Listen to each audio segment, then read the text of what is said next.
Okay then, you've joined me once again on Wayne's Electrical for another time switch video, and in this one we're going to be having a look at this time switch in full HD, but I know that's currently not full HD, but if I push this button right about here,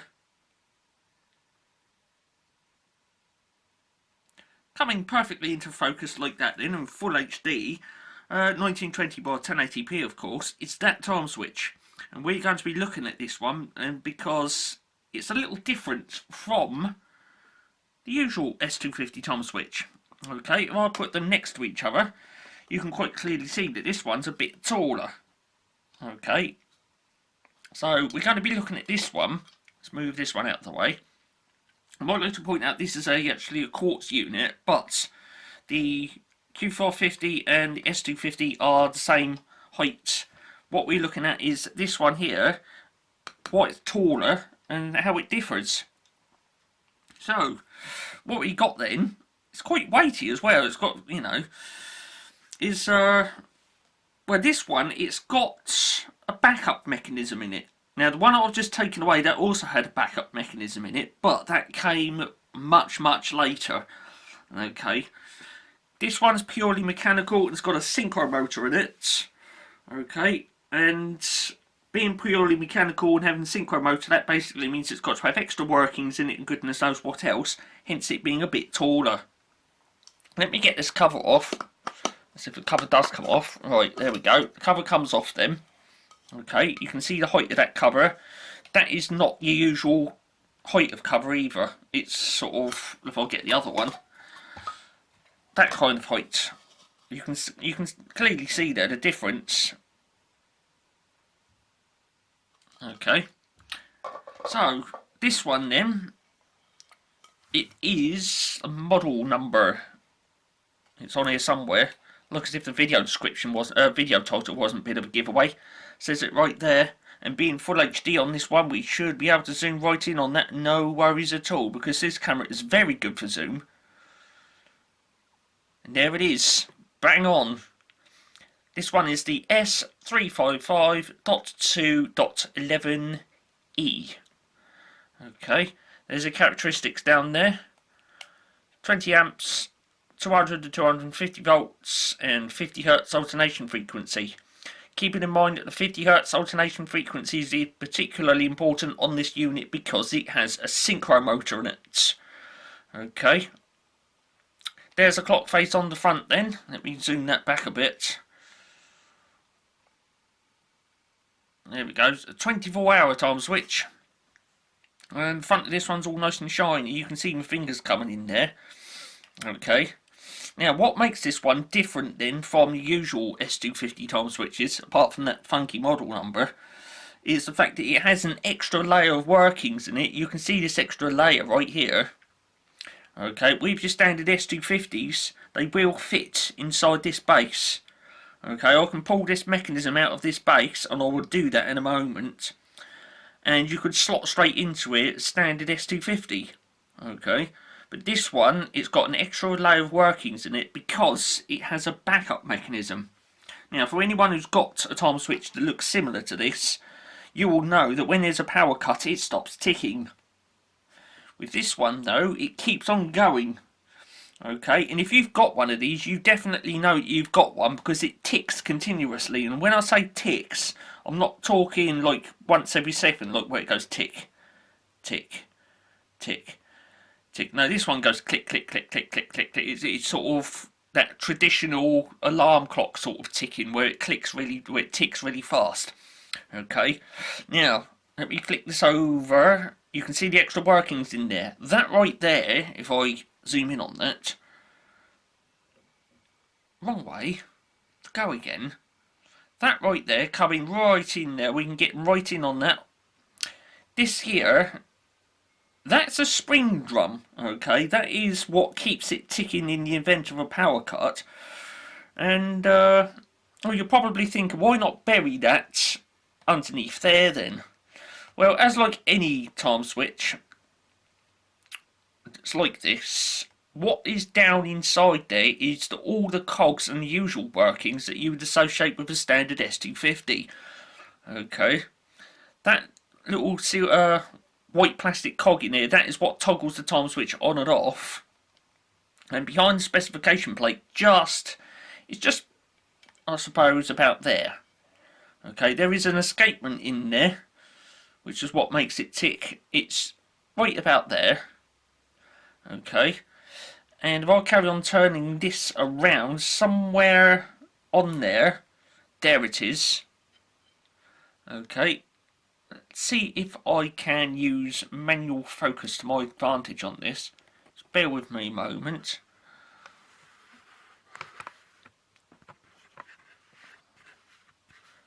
There you go, I've got right on that.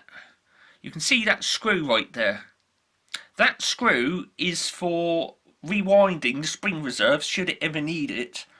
Okay, so there we go. Let's go back onto autofocus then. And there it is. Okay, so what I'm going to do now is zoom this camera right out, pull this from the base. In case you haven't figured it out, yes, this is a 4-pin base time switch. I'm not sure if you could get these in 3 pins. You probably could, 3-pin and 4-pin varieties. Right, it's out then. Standards S350 base. Okay, a 4-pin one. Let's put that over there with the extra large cover.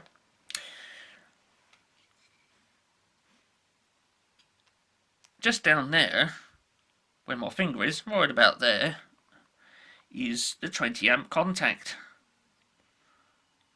There we go, right on it. Right there, I can separate them. So that's your 20 amp contact then.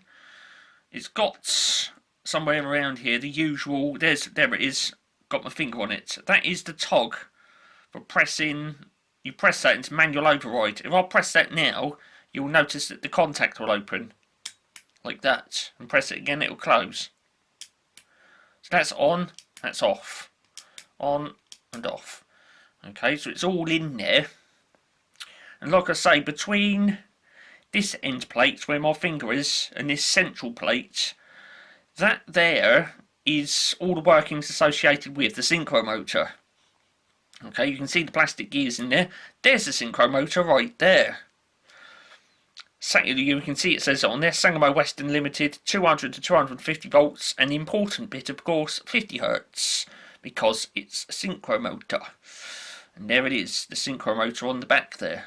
Okay, 4-pin base on this one. So there it is. Let me pull that zoom back a bit. There we go. So there's the synchro motor then. And all those cogs in there, in that gap, are associated with the synchro motor. That silver thing there which I'm touching my finger on, that is like, I suppose, what you would call an eccentric. And if you could imagine a cog which turns but the middle of the cog isn't in the middle, that is basically what that does. As it rotates around, it wobbles from side to side as it goes around, and it ratchets a mechanism which winds up that big spring drum, hence all that big spring inside there. I can zoom on that for you. Might as well, it'd be rude not to. Might as well use all that zoom to our advantage. So actually, oh dear. Almost had that then. What? There we go then. So you've got all that big spring in there. And there you go. You can see the ratchet arm in there. And that interacts with that. See this shiny thing I'm touching my finger on? That's the eccentric. And it's stuck out quite a way here at the moment. But it sort of goes backwards and forwards like that as it rotates. Acts on this arm here and ratchets the spring drum, and just there is the spring drum. Okay, so that's how that works, and these are continuous tickers. Okay, so you'd wind it up with that screw in there that I was saying about, plug it in, and it would start ticking. Obviously speaking, as soon as you start turning that screw, it starts ticking. You plug it in, and even when it's powered up, it'd still keep on ticking. Okay, unlike, say, for example, the Sangamo Weston S357.1.11E, which it'll either be ticking when there's a power cut, or not ticking when the power is on, these are continuous tickers. Okay, so there we go. And there it is. And this is why this one has that extra layer of workings in it, and why it's a lot taller than your standard S350 time switches. Because it's got that big spring drum in there, and all around the back, from there all the way round to there, you've got in there all the cogs and the escapement. Okay, I do believe this one is, if I can get it ticking,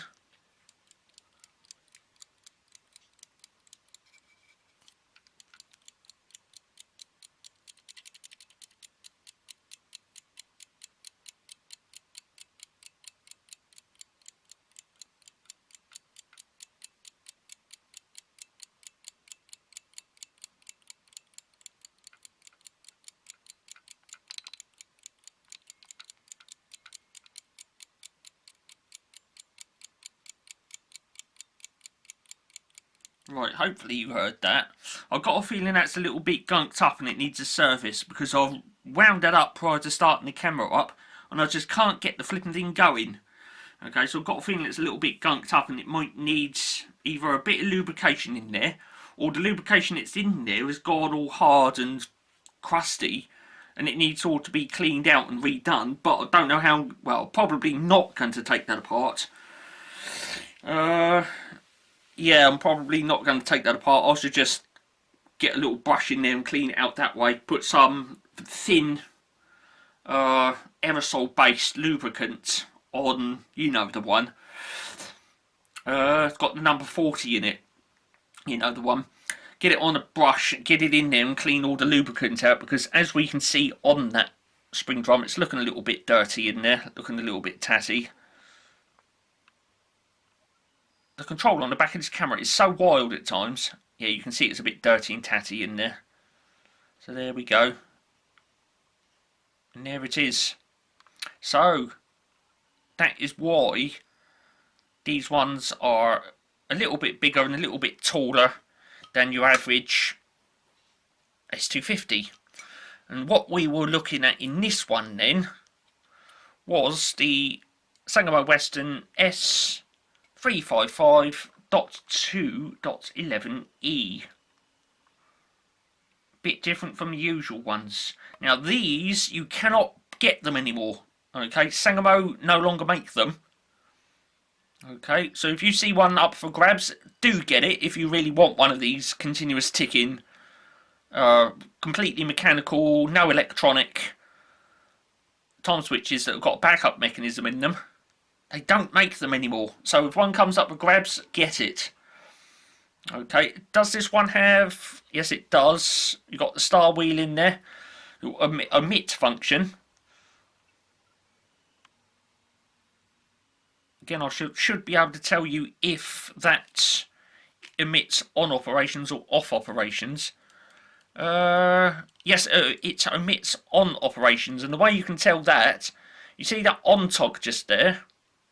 As it pulls on those levers, it's pulling the internal one. There's the external one. Okay. There it is. So it's pulling on the internal one. There's your external one. Okay. If that on lever was pulling the external one, then that in there omits off operations. Okay. There is a difference in time switches where you can get time switches that omit on operations or off operations, and the way to work that out if you don't know what's what is to get the time switch and look at what lever in there turns it on and which one turns it off. If it's the inner lever that turns the time switch on, then that up there omits on operations, but if the outer lever turns the time switch on, then that there omits off operations. Okay, so now you know. What I'm going to do is put this back in the base. Even this is a bit of a trick, because in the base you can see that rubbing contact there for the earth.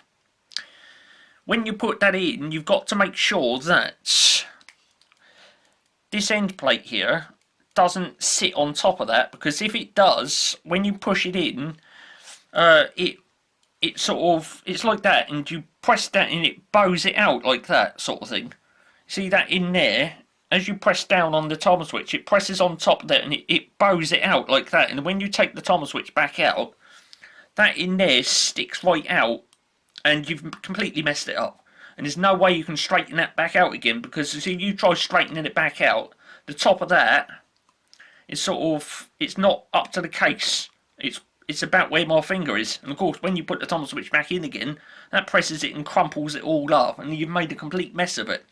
So what you got to do when putting these in, you've got to guide it in there very carefully and make sure you don't catch that end plate on that, on the top of that. Yeah, there's plenty of space there, and it just goes in. Okay, so there you go, it's back in there then. And as we can see with this one, we've got that extra layer of workings because you've got the spring reserve in there and all of that. There's a number there. I don't know if that makes any reference to date, but if it does, then it's 1977. You can see it on there without getting myself in shot of the camera. I think you can work that out. It says J77 on that, just there. So yes, there you go, that's better. That's me trying to get it all in shot and all that business. There you go, you can see that on there, J77 then. So I don't even know if that is a date reference or why it's stamped on there, but there it is. And of course, just to finish, we should put the cover back on.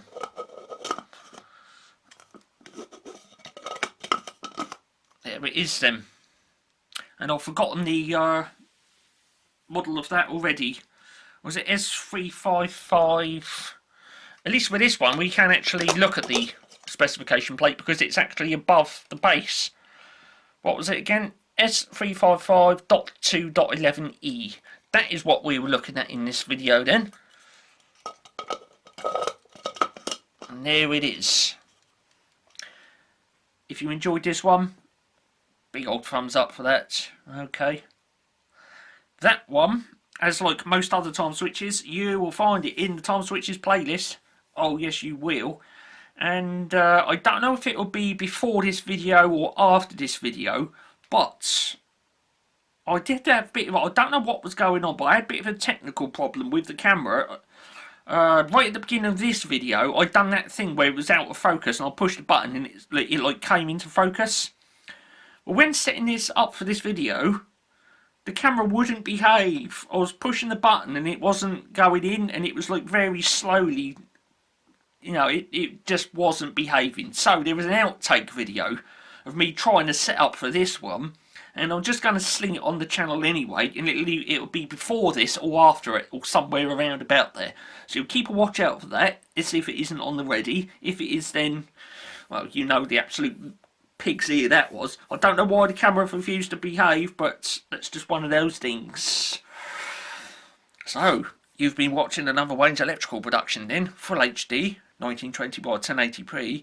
That one you'll find in the Time Switches playlist, along with a whole pile of others. Dive in there if you want more Time Switches. I'm off then. I'd like to say thanks for tuning in. More later.